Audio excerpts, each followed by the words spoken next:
Welcome to this Sociological Methodology podcast. I'm Jamie Panzarella, Publications Manager at the American Sociological Association. Today, I am speaking with Bianca Minago from Vanderbilt University. Bianca, along with colleagues Trenton Mize of Purdue University and Long Doan of the University of Maryland, recently published an article in Sociological Methodology entitled, "Can You Really Study an Army on the Internet? Comparing how status tasks perform in the laboratory and online settings." Thank you for joining me today, Bianca. Thank you for having me. Let's dive right in and start our discussion at the beginning. What motivated you to pursue this research? Yeah, so our project examines the ability for us to take studies that are typically done in the laboratory and conduct them online. And it's a specific kind of experiment, and I'll talk more about that later. But basically, it's a very meticulously designed study, and it's consistent across different researchers' experiments that they do. And the consistency of this experimental protocol is really important because it allows researchers to compare findings across studies and reliably attribute differences to theoretical rather than methodological causes. So given this very specific experimental setting, we were interested in, is it possible to move this from the lab to online? And when we began this project, we were all graduate students, and we were acutely aware of the importance of resources for conducting laboratory experiments. So to conduct laboratory experiments, you need a lab, research assistants, a lot of time, money, a relatively large participant pool, among other things. And for many researchers, these resources are quite difficult to come by, whereas online studies require fewer resources and they can be conducted more quickly. And so we decided to see if we could conduct these very meticulous types of studies in the online setting. What is the background or context of your research? Yeah, so as I mentioned, we're examining the use of online platforms for conducting experiments from a particular theoretical tradition. And that theoretical tradition is status characteristics and expectation states theory. A little bit of a mouthful. So status characteristics and expectation states theory basically uses this standard experimental setting to study how individuals' behavior is affected by their group members' status characteristics when working in small groups. So by status characteristics, I mean things like race, gender, or education, which either consciously or subconsciously are associated with beliefs about others' competence or abilities. And the behavior that researchers typically consider in these small groups is deference, which is basically how often a person changes their answer to match that of a partner. So as an example, based on status characteristics and expectation states theory, researchers would probably expect that if two people are working on a task together, one has a master's degree and the other hasn't graduated from high school, the person with the master's degree would probably have more influence over any final group decisions. And the person who didn't graduate from high school would probably have less. And this idea of influence is measured in terms of how often someone changes their initial perceptions to match that of a team member. So the standard experimental setting involves two people interacting on a task, and there are generally 20 rounds in the task. For each round, participants provide their own opinion, see their partner's opinion, and then they can change their answer to match their partner. And the number of times that the participant changes their answer is considered a measure of deference, with higher numbers indicating that the partner is more influential. And so what is your research question? So our main research question is, can we translate this very specific experimental setting from the laboratory to the online setting? And in doing so, we also compare and contrast the tasks that I was just talking about, which are used to study this deferential behavior, and the task's sensitivity to status differences. And can you describe your methodology for us?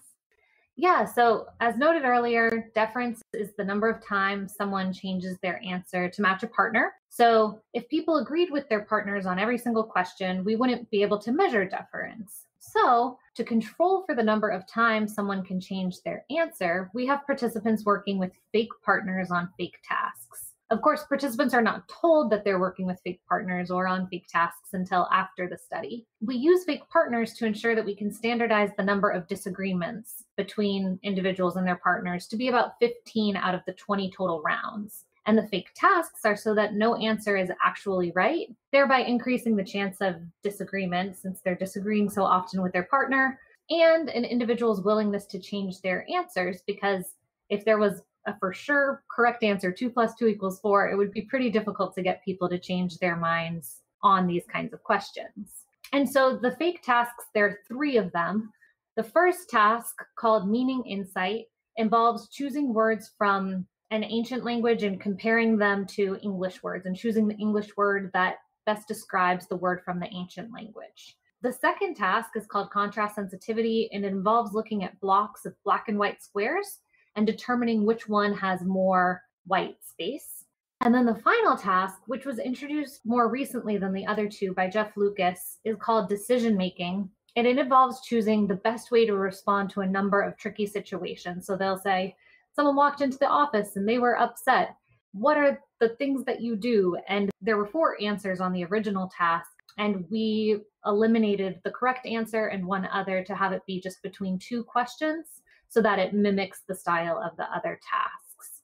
And then we examined all 3 of these tasks in both the in-person and online settings. And to be able to compare across contexts, we had to keep the studies as similar as possible. So the studies used different samples. So in the lab, the in-person studies involved undergraduates.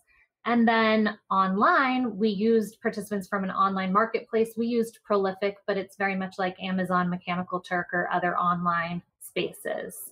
And then to make this in-person and online as similar as possible, we made a couple of modifications. The first was we created a waiting room that was online. And the reason why we did this is because when participants come into the lab, they see other people. And so it's more believable that they're working with another person. Even if they're just working with a computer, they see other people also working at the same time. And so to kind of create that sense of other people are around and working, we created a waiting room where people saw people enter and leave, and it was all fabricated, but it helped give this sense that other people were online and participating at the same time, and we were matching them, pairing them off. And then we also had to create a way to debrief participants in the online setting that was like equivalent to the laboratory study. So in the laboratory study, when somebody finishes, we sit them down and we ask them questions about what they thought about the study, just to make sure that they weren't suspicious of either the task or their partner not being real. And online, that's a little bit harder to do because we can't necessarily have conversations with folks in this online setting. And so we created a funnel debriefing script where we asked people questions and then asked more questions based on their answers to them using skip logic. And it worked out really nicely where we were able to kind of measure suspicion using this online debriefing script. Very interesting. Can you share with us what your findings were? Yeah, so we find that status experiments can be successfully conducted online, which is great. In general, the same findings that appeared in the traditional laboratory setting were replicated in the online setting. And this is super exciting because it opens up the possibility of conducting experiments in the online setting for people who otherwise, researchers who otherwise wouldn't have been able to conduct these studies because maybe they had fewer resources or they were at a small university or a number of reasons. We also find that there's some differences in the tasks. So remember, I talked about meaning, insight, contrast, sensitivity, and decision making. And there were some differences in those tasks' sensitivity to status differences. So specifically in the workplace decisions task, it picked up on the status difference, which we were measuring education consistently in both the online and the laboratory setting.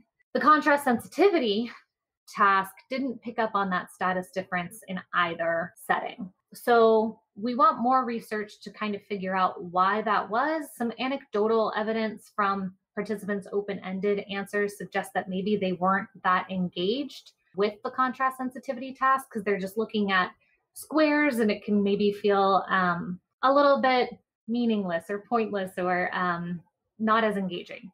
And so we recommend researchers consider their task carefully and consider using the decision-making task if they feel it might be appropriate for their research question. These are exciting findings, especially after the last year or two, having both researchers and participants in quarantine. I feel this is going to be very exciting research that many will be interested in. Can you discuss in what ways your research is innovative along these lines, and how do you think it will impact the field? Yeah, so to the note on people in quarantine, we've been working on this research for several years now, but it just so happened that we finished things up at the time where researchers were asking themselves, how do we conduct experiments if we can't be in person? And so this is one way that it can kind of contribute to the changing landscape of our COVID world. And not only for that reason, but also for the ability for all sorts of researchers to engage in this research. We find the findings of the study to be exciting, and we're really proud of it. We want a greater number of researchers to be able to do these kinds of tasks, and we really don't want this research to be halted by these kinds of social events that can make meeting in person difficult. And so, to make sure that other researchers can engage in this kind of work, we've shared all of our resources, including our experimental design, which took place over Qualtrics. Researchers can access the Qualtrics file and just import it, and basically, they've got a study out of the box that they can do. We also share our data and our data cleaning and analysis files. So everything is there for other researchers to replicate our work and conduct their own research that they're interested in. They're available on my website, and it's just biancamanago.com. And they're also available on GitHub. And so there are a number of places. The article actually has a great link to it. So that might be the best way to access the resources. And we hope that future researchers have similar success in conducting this research. And we look forward to seeing more great work come from a wider range of scholars. Well, Bianca, I find this research fantastic and it was a very interesting read. So thank you for sharing your research with us today. Thanks for giving us the opportunity. We're really excited. The article, Can You Really Study an Army on the Internet? Comparing how status tasks perform in the laboratory and online settings, is published in the August 2021 issue of Sociological Methodology and can be found online at sm.sagepub.com. And if you are interested in keeping up with Bianca, please follow her on Twitter at Bianca Manago1. That's at BIANCAMANAGO